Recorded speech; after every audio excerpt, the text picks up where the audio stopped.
اس یاد سے کہہ دو میاں اس یار سے کہہ دو. درود کوثر. درود کوثر سے مراد وہ درود ہے جسے پڑھنے سے آخرت میں حوض کوثر کا پانی ملے گا.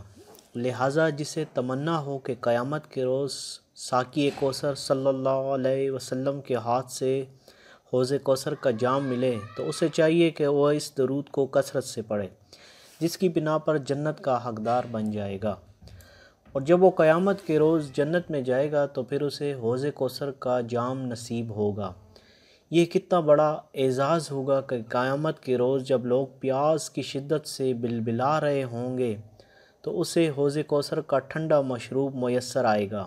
اس لیے یہ درود حضور صلی اللہ علیہ وسلم کی قربت حاصل کرنے کا سب سے مؤثر ذریعہ ہے.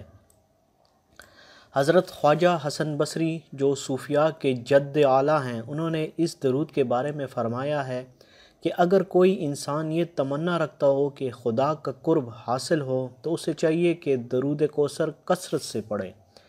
انشاءاللہ اس کی بدولت بہت جلد اسے حضور صلی اللہ علیہ وسلم کا قرب حاصل ہو جائے گا. اس درود کا ایک فائدہ یہ بھی ہے کہ اسے پڑھنے والا دنیا کی نظروں میں ہمیشہ باعزت ہو جاتا ہے، اور اللہ تعالیٰ اس درود شریف کی بدولت ایسی عزت سے نوازتا ہے کہ اسے کوئی چھین نہیں سکتا. بسم اللہ الرحمن الرحیم.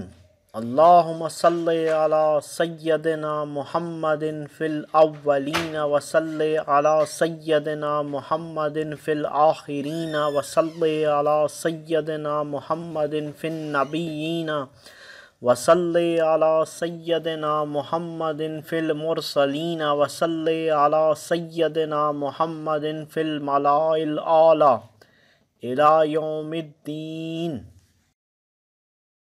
میاں اس یار سے